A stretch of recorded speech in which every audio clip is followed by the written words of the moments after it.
Kuye unadaba hadak tang amajida aidi Bangalore da project amagi chatpa tare aduna nakoi mayamga matam kharadi unhawa fanglaroi Chingkai nokmi tawraga phone da thajaga wari sanari thajasu noklaga hoine lairik haiba paisa paiba noidi yadeba seyengone mapalamdaga chatawreba ꯑꯩꯈꯣꯏꯗꯤ ꯇꯝꯕ ꯌꯥꯕ ꯃꯍꯩꯗꯤ ꯈꯔ ꯇꯝꯂꯕꯅꯤꯅ ꯐꯝꯃ ꯆꯥꯔ ꯇꯨꯝꯍꯟꯅꯕ ꯂꯦꯟꯕ ꯇꯥꯕꯅꯤ ꯆꯤꯡꯈꯩꯁꯨ ꯅꯣꯛꯂꯒ ꯅꯪꯒꯤ ꯃꯍꯧꯁꯥꯒꯤꯗꯣ ꯍꯟꯗꯦꯅꯦ ꯍꯥ ꯆꯨꯝꯕꯨ ꯆꯨꯝꯗ꯭ꯔꯣꯅꯦ ꯄꯩꯁꯥ ꯄꯥꯏꯕ ꯃꯆꯥꯗꯤ ꯆꯠꯅꯤꯡꯕꯗ ꯆꯠꯄ ꯆꯥꯅꯤꯡꯕꯗ ꯆꯥꯕ ꯌꯧꯅꯤꯡꯕꯗ ꯌꯧꯕ ꯉꯝꯃꯤ ꯑꯩꯈꯣꯏꯗꯤ ꯀꯩꯗꯧꯔꯨꯅꯤ ꯈꯔ ꯄꯪꯇꯛ ꯇꯧꯕ ꯅꯨꯄꯥ ꯑꯃ ꯐꯥꯔꯒ ꯀꯣꯛ ꯂꯩꯁꯤꯜꯂꯒ ꯏꯅꯦꯝ ꯏꯀꯨꯒꯤ ꯁꯦꯕꯥ ꯇꯧꯗꯧ ꯃꯉꯥꯏꯔꯦ ꯌꯥꯔꯤꯅꯦ ꯅꯪ ꯋꯥꯔꯤꯁꯦ ꯍꯥ ꯃꯍꯧꯁꯥꯒꯤ ꯃꯆꯦꯠ ꯑꯃꯠꯇ ꯍꯣꯡꯗꯦꯕ ꯑꯗꯣ ꯅꯪꯕꯨ ꯂꯩꯁꯅꯥꯒ ꯄꯥꯎ ꯐꯥꯎꯅꯗ꯭ꯔꯕ꯭ꯔꯣ ꯆꯤꯡꯈꯩ ꯅꯣꯛꯄꯗꯨ ꯍꯟꯖꯤꯜꯂꯒ ꯐꯥꯎꯅꯗꯦꯗ ꯀꯨꯏꯔꯦ ꯐꯥꯎꯅꯗꯕ ꯑꯗꯨ ꯅꯨꯄꯤꯗꯣ ꯁꯣꯅꯣ ꯆꯨꯔꯕ꯭ꯔꯥ ꯀꯩꯅꯣ ꯈꯪꯗꯦ ꯃꯌꯨꯝ ꯍꯦꯛ ꯄꯥꯟꯈꯤꯕꯗꯒꯤꯅꯦ ꯃꯔꯨꯞꯀ ꯂꯣꯏ ꯀꯥꯎꯈ꯭ꯔꯦ ꯐ꯭ꯔꯦꯟꯗꯁꯤꯞ ꯔꯤꯂꯦꯁꯟꯒ ꯂꯣꯏꯅꯃꯛ ꯃꯥꯡꯈ꯭ꯔꯦ ꯃꯥꯒꯤꯁꯨ ꯊꯕꯛ ꯆꯤꯟꯗꯅ ꯇꯧꯔꯝꯕꯁꯨ ꯌꯥꯏꯗ 24 hours-ꯁꯤꯕꯨ ꯑꯗꯨꯝ ꯆꯤꯜꯂ ꯂꯩꯕ ꯌꯥꯕ ꯅꯠꯇꯦ ꯆꯤꯡꯈꯩ ꯃꯗꯨ ꯅꯨꯄꯤꯗꯣ ꯅꯨꯡꯉꯥꯏꯅꯤ ꯍꯥꯏꯁꯤꯅꯦ ꯍꯌꯦꯡ ꯄꯥꯎ ꯐꯥꯎꯔꯛꯈꯤꯁꯅꯨ ꯆꯤꯡꯈꯩꯁꯨ ꯅꯣꯛꯂꯒ ꯌꯥꯔꯦꯗ ꯈꯔ ꯁꯥꯎꯔꯗꯤ ꯌꯥꯝ ꯁꯥꯎꯔꯤꯖꯥꯅꯤ ꯑꯩ ꯍꯟꯗꯛꯇꯤ ꯑꯗꯨ ꯀꯨꯏꯅ ꯊꯥꯖꯅ ꯇꯤꯟꯅꯔꯛꯂꯒ ꯍꯦꯛ ꯂꯨꯍꯣꯡꯈꯤꯕꯗꯒꯤ ꯋꯥꯍꯩ ꯑꯃꯠꯇ ꯐꯥꯎꯅꯈꯤꯗ꯭ꯔꯦ ꯌꯥꯝ ꯁꯥꯎꯅꯤꯡꯉꯤꯗ ꯑꯩ ꯍꯣ ꯌꯥꯔꯦꯁꯦ ꯁꯥꯎꯕꯗꯣ ꯑꯝꯇ ꯐꯥꯊꯈꯣꯁꯦ ꯊꯪꯅꯕ ꯃꯤꯀꯨꯞꯇ ꯃꯉꯥꯜ ꯍꯣꯁꯄꯤꯇꯥꯜ ꯌꯧꯔꯗꯨꯅ OT ꯃꯅꯨꯡꯗ ꯄꯨꯁꯤꯟꯈ꯭ꯔꯦ ꯂꯩꯁꯅꯥ ꯊꯣꯡꯗꯨꯒꯤ ꯃꯄꯥꯜꯗ ꯍꯤꯛ ꯂꯥꯎꯅ ꯀꯞꯂꯤ ꯁꯣꯝꯗꯁꯨ ꯂꯣꯀꯦꯟ ꯑꯃꯗꯤ ꯂꯣꯏꯗꯥꯡ ꯃꯉꯥꯜꯒꯤ ꯄꯥꯎꯗꯨ ꯇꯥꯔꯗꯨꯅ ꯃꯐꯝꯗꯨꯗ ꯊꯨꯡꯂꯝꯃꯤ ꯅꯨꯄꯤ ꯃꯆꯥ ꯏꯕꯨꯡꯉꯣꯗꯨꯕꯨ ꯀꯩꯁꯨ ꯇꯧꯗ꯭ꯔꯕ꯭ꯔꯣ ꯂꯩꯁꯅꯥ ꯀꯞꯂꯒ ꯏꯃꯥ ꯍꯧꯖꯤꯛꯇ ꯗꯗꯥꯗꯨ ꯄꯨꯁꯤꯟꯈꯤꯌꯦ ꯏꯃꯥ ꯗꯗꯥꯗꯨ ꯀꯃꯥꯏꯅ ꯇꯧꯔꯝꯗꯣꯏꯅꯣ ꯑꯩ ꯌꯥꯝ ꯄꯥꯈꯠꯂꯦ ꯏꯃꯥ ꯑꯁꯤ ꯍꯥꯏꯗꯨꯅ ꯃꯅꯦꯝ ꯂꯣꯏꯗꯥꯡꯗ ꯀꯣꯟꯁꯤꯜꯂꯤ ꯂꯩꯁꯅꯥ ꯃꯆꯥꯗꯨ ꯊꯛꯀꯠꯄꯅ ꯌꯥꯗ꯭ꯔꯕꯅꯤ ꯁꯦ ꯀꯞꯀꯅꯨ ꯅꯪ ꯗꯗꯥ ꯀꯩꯁꯨ ꯇꯧꯔꯣꯏꯁꯦ ꯂꯣꯏꯗꯥꯡꯅ ꯍꯥꯏꯔꯛꯂꯤꯕꯗꯨ ꯂꯩꯁꯅꯥ ꯍꯣꯏ ꯃꯥꯏ ꯍꯥꯏꯅ ꯄꯥꯎꯈꯨꯝ ꯄꯤꯔꯛꯇ꯭ꯔꯦ ꯕꯦꯃꯥ ꯇꯥꯔꯕ꯭ꯔꯅꯦ ꯅꯪꯕꯣ ꯃꯣꯏ ꯄꯥꯕꯨꯡ ꯏꯕꯦꯝꯃꯁꯦ ꯀꯩꯅꯣꯝꯃ ꯇꯧꯈ꯭ꯔ ꯃꯥꯜꯂꯦ ꯂꯣꯀꯦꯟ ꯄ꯭ꯔꯞ ꯆꯪꯂꯛꯂꯒ ꯅꯪꯅ ꯅꯃꯧ ꯑꯁꯤꯗ ꯀꯔꯤ ꯍꯥꯏꯖꯤꯜꯂꯨꯔꯒꯦ ꯑꯃꯨꯛ ꯂꯣꯏꯗꯥꯡ ꯄꯥꯈꯠꯅ ꯑꯩꯁꯨ ꯒ꯭ꯌꯥꯟ ꯃꯦꯟ ꯑꯃꯠꯇ ꯇꯥꯗ꯭ꯔꯦ ꯃꯣꯏ ꯄꯥꯕꯨꯡ ꯀꯔꯤ ꯃꯇꯧꯅꯣ ꯉꯁꯤ ꯊꯣꯛꯂꯤꯕ ꯃꯇꯧꯁꯤꯕꯨ ꯏꯕꯦꯝꯃ ꯇꯥꯕ꯭ꯔꯅꯦ ꯅꯪꯕꯣ ꯑꯩ ꯗꯣꯛꯇꯔ ꯀꯧꯔꯨꯒꯦ ꯍꯣꯏ ꯃꯣꯏ ꯄꯥꯕꯨꯡ ꯌꯥꯝ ꯊꯨꯅ ꯀꯧꯕꯤꯔꯛꯎ ꯑꯁꯤ ꯍꯥꯏꯗꯨꯅ ꯂꯣꯀꯦꯟ ꯐꯠ ꯆꯪꯈ꯭ꯔꯦ ꯗꯣꯛꯇꯔ ꯀꯧꯕ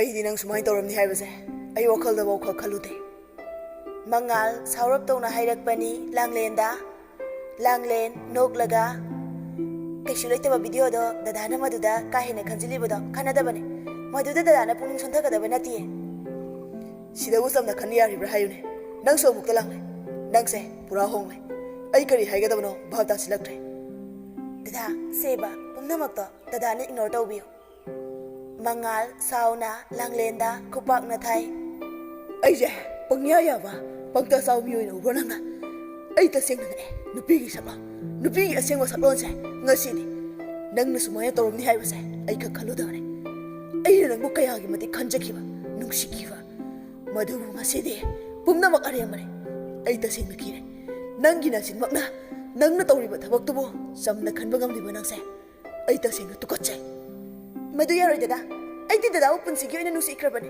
ꯗꯗꯥꯗꯤ ꯑꯩꯒꯤ ꯄꯨꯝꯅꯃꯛꯅꯤ ꯗꯗꯥ I really love you I can do everything because of you ꯅꯪꯒꯤ ꯑꯗꯨꯒꯨꯝꯕ ꯇꯧꯁꯤꯟꯅꯕ ꯁꯦꯝꯖꯤꯟ ꯁꯥꯖꯤꯟꯕ ꯋꯥꯍꯩꯗꯨꯗ ꯄꯪꯊꯒꯗꯕ ꯃꯉꯥꯜ ꯅꯠꯇꯦ ꯂꯥꯡꯂꯦꯟ ꯑꯩ ꯅꯪꯕꯨ ꯇꯁꯦꯡꯅ ꯅꯨꯡꯁꯤꯈꯤꯕꯅꯦ ꯑꯗꯨꯕꯨ ꯉꯁꯤꯗꯤ ꯄꯨꯝꯅꯃꯛ ꯑꯔꯦꯝꯕꯅꯦ ꯅꯪꯒꯤ ꯁꯥꯖꯠ ꯂꯤꯆꯠꯅ ꯇꯥꯛꯂꯤꯕ ꯅꯪꯒꯤ ꯉꯁꯤ ꯑꯣꯏꯔꯤꯕ ꯅꯪꯒꯤ ꯀꯦꯔꯤꯌꯔ ꯃꯗꯨ ꯑꯩ ꯇꯁꯦꯡꯅ ꯍꯪꯒꯣꯏꯕ ꯇꯨꯀꯠꯆꯕ ꯄꯣꯛꯂꯦ ꯌꯥꯔꯦ ꯅꯪ ꯑꯩꯒꯤ ꯋꯥꯈꯜ ꯊꯥꯗꯣꯛꯂꯣ ꯉꯁꯤꯗꯒꯤ ꯑꯩ ꯅꯪꯕꯨ ꯑꯃꯨꯛ ꯍꯟꯅ ꯊꯥꯖꯕ ꯉꯝꯂꯔꯣꯏ ꯅꯨꯡꯁꯤꯕꯁꯨ ꯄꯣꯛꯇ꯭ꯔꯦ ꯉꯁꯤꯗꯤ ꯀꯅꯥꯒꯨꯝꯕ ꯑꯃꯠꯇꯕꯨ ꯑꯩꯒꯤ ꯅꯥꯛꯇꯒꯤ ꯊꯥꯖꯕ ꯄꯨꯝꯕ ꯂꯣꯏꯅ ꯃꯥꯡꯈ꯭ꯔꯦ ꯉꯁꯤꯗꯤ ꯂꯥꯡꯂꯦꯟ ꯀꯞꯂꯒ ꯗꯗꯥ ꯄ꯭ꯂꯤꯖ ꯂꯥꯡꯂꯦꯟ don't ask anymore ꯂꯥꯡꯂꯦꯟ ꯋꯥ ꯃꯈꯥ ꯇꯥꯕ ꯉꯝꯈꯤꯗ꯭ꯔꯦ ꯍꯤꯛ ꯂꯥꯎꯅ ꯀꯞꯆꯗꯨꯅ ꯃꯐꯝꯗꯨꯗꯒꯤ ꯆꯦꯟꯈ꯭ꯔꯦ ꯏꯕꯨꯡꯉꯣ ꯅꯪꯕꯨ ꯀꯌꯥ ꯂꯥꯛꯂꯕ꯭ꯔꯣ ꯃꯉꯥꯜ ꯇꯞꯅ ꯍꯣꯏ ꯃꯥ ꯃꯉꯥꯜ ꯃꯈꯥ ꯇꯥꯅ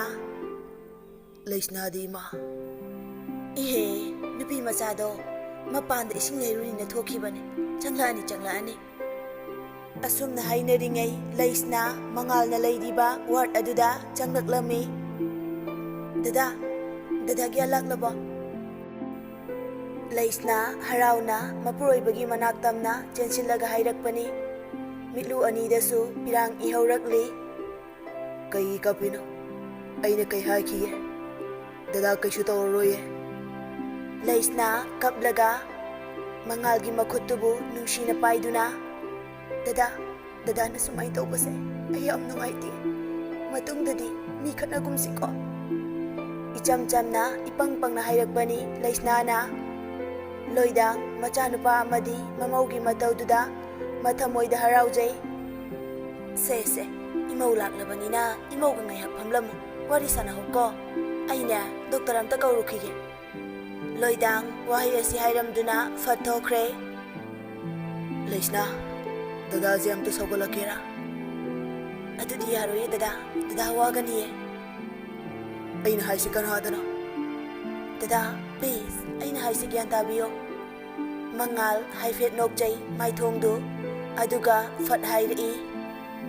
Wabra. Wade dada. Ay ginakta layningdabro. Laisna kari khumgani khangdre. Mangal na mathong maram khangda hayrakliba waduda. Aduna laisna tumina laikre. Ay na haysi kanadano. Ha. Layninge. Adudi satfamo gyantana. Ay ginakta. Hoy. Mangal, laisnagi matawduda hena nungsiba haibadu oikre. Thamoidagi pathorakpa nungsibagi ihulduna. Maithongda laktuna mamo nokjay. Mangalgi maithongdu.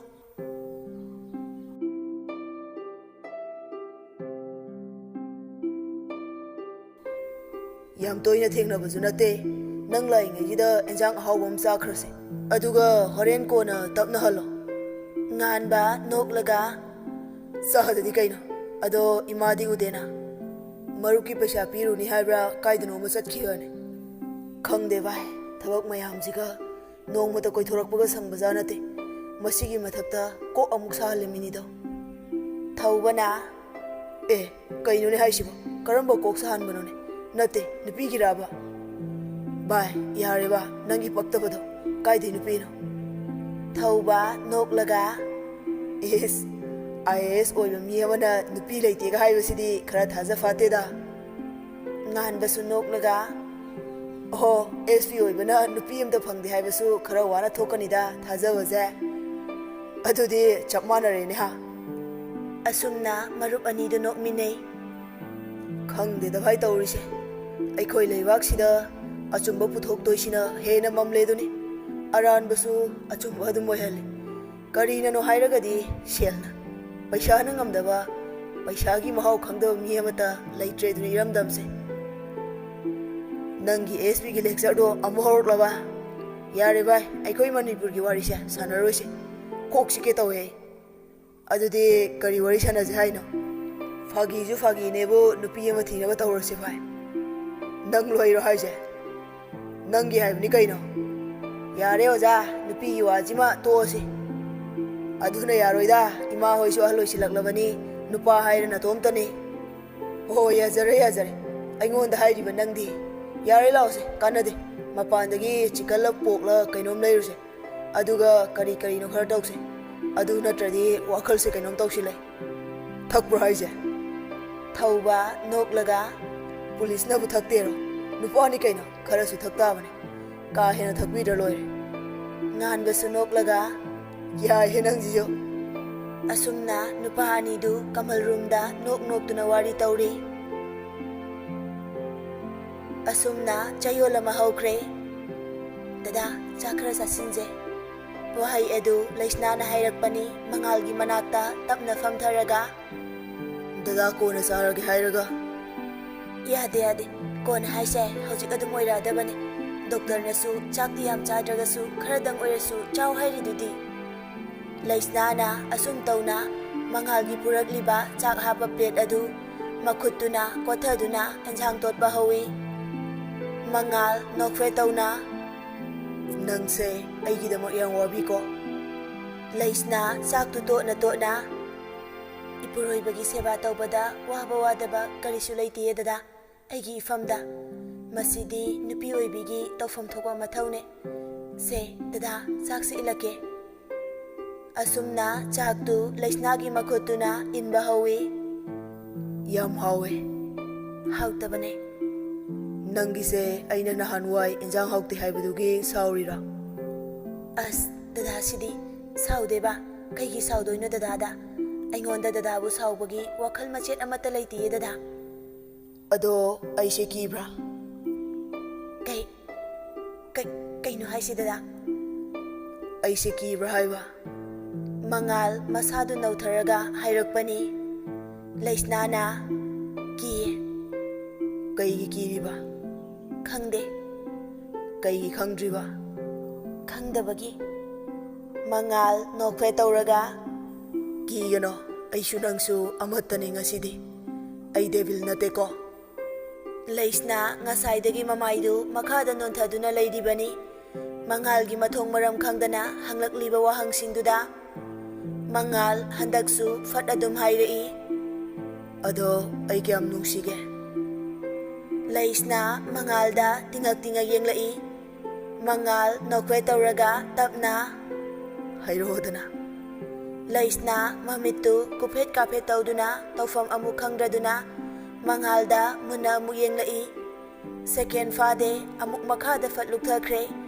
magi mawongdu mangalna mangonda yenglakpaduda masu ikairabra khangde michana bangamdre ayo kidharagi dada aina lengano hairaga laisnagi tanau makhutuna mangalgi masadu paiduna hairakpani Bahavtaraba dadana haibada ha kariba ngasaidagi aina hairi mayamse mathong maram khangdabini ne ha aisi ngasaidagi angawbu sum tahaleba laisna handaksu tinghak mangalda yenglai aduga ikairap tawna hairei ka karibuno haise dada mangal noklaga karibuno haise angang masa nangse angangda angang niko Nati kaisu mangal handaksu noklaga nati kaisu haisini kaigino banangse aina ngasi asuk yang nungsiri se laisna dada se karan sungang leire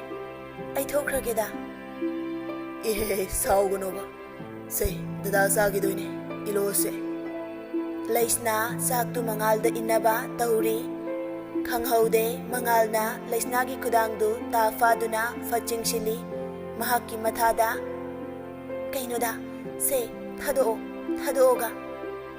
mangal noklaga sumtha thadoi punsigi thadoi laisna suklaga dada seba karan torokano ima hoila adi chopni ba asumna mangal laisnabu nungsina mathanungda chetna kolambadagi fathadokre asum thauna laisnana mangalbu chakin biduna mangalgi awat apa yengsilli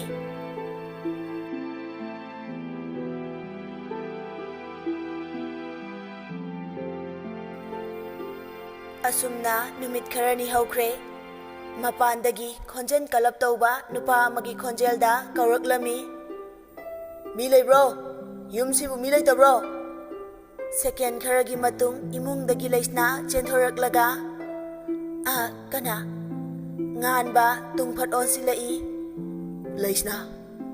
laisna pakhatna yambungcha nganba laisna gi manakta fajanglaklaga chalasilao laisna aikhoi mafom amada chenkrase nganba informant dress setlaga laklibani laisna leplamba khongfamdu tunghai fet handuna lepi yambungcha aibu amu awaba pirano ai hujik yum pale ipuroibe leire nganba khon khara kalap tauna ai adoda khangde aikhoi mafom asi thadoktuna atoba mafom amada kana su uroideba mafom jaga amada chatpa haibase ai yeningbane lao chatkhraje laisna mitlu pirang ihauraklaga nang thuna chatkhro yambungcha ima hoi pabu hoi lakladi wakhala ne khan khrani Nganba sauna laisnagi khudangdu paiduna chingnaba hotnari.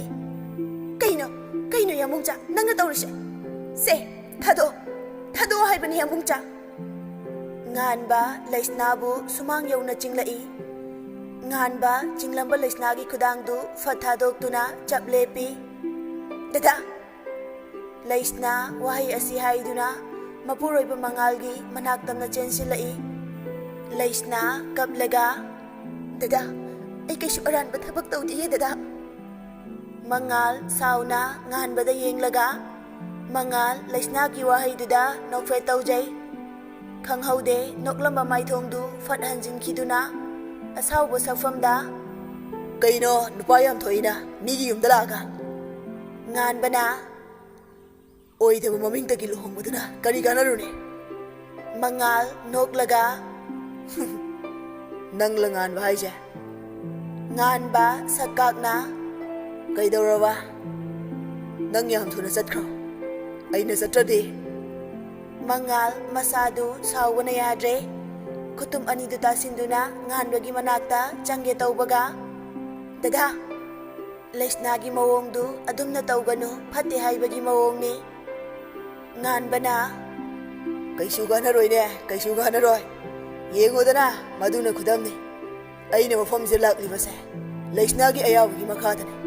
Aduna nasana khangna aikhogi lambi thado ai ma puduna hauji maksad kani maduda nangna thingbogi hak leitena khalle. Second phade mangal nganbagi manakta fachanglaklaga nganbagi mamaida kinna anirak thilli. Nganba lomna leimaida haithaki. Kaisu leitaba pet lawfu nangna miga so sitri nang khudaksida nasa pumba tuifa yarabani adubu ai tawningde. Maramdi ay miyoiba amagi minungsi thawjal aingondasu yaure. Chalo nasakto yengde handak mukulakladi hingphum phumgadawne chalo. Asumna nganba mangalda mitkhana yenglamlaga masadu setli tawduna thokre. Mangal laisnada onsilaga. Housing matamse amana mabu awona wansanarabane miyoi khudingmak sagi wakhal chelabane. Mi fataba leire chingnare haitaragadi isana isabu protection lawba tamgadabane natradi hojik matamdadi hingba lugane. Aduna isana isabu chechinba darkar oi. Nupiga nupaga kaidongda changdamnaba manaba yaroi. Nupana sagi wakhal chelklabadi nupina masagi pairaki lawsing kaya puthokduna nanthoknaba honagadabane. Mangal wahi kharasi hairamduna phachangkhre imunglomda. Laisnasu tuminna tingak yengduna leihawi.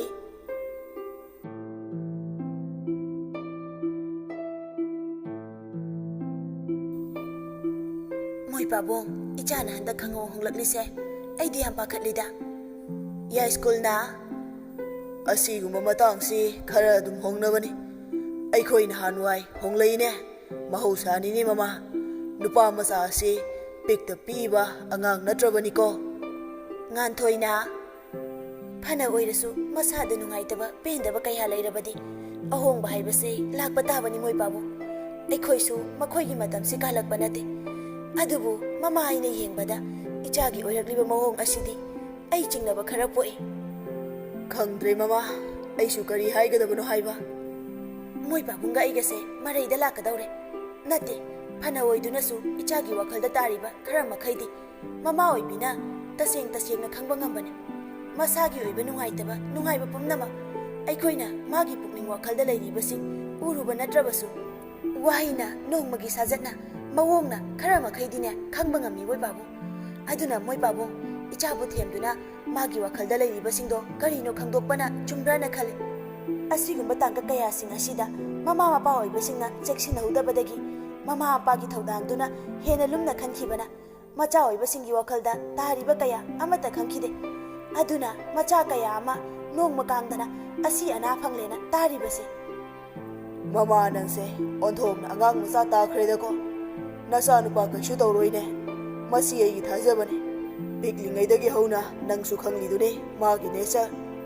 Yare moi babu afaba ama haibada adum Aranba taradabane aidi wa ama tanabadane semai sumdobado lairaroi dawbane. Yare khangi ai loina khangi. Asi haiduna ka adudagi fathokre nganthoi. Yai school magi nupina sauraga chakhribadu yenglaga. Hai mama, nangi asaudu kanaroine. Mapa aisu khanglibani ne pumdama. Yumsida kanana kari tauri kamain tauri haibado. Kanaroi ko adumna tawbana. Ibunga. Nganthoi na. Kaithorage chabo. Nangbu thabak chalaroidro. Mapanda security mayam ama ngai leire. Nganbana. Ima, ai domta ngahak pothaluba ngaside.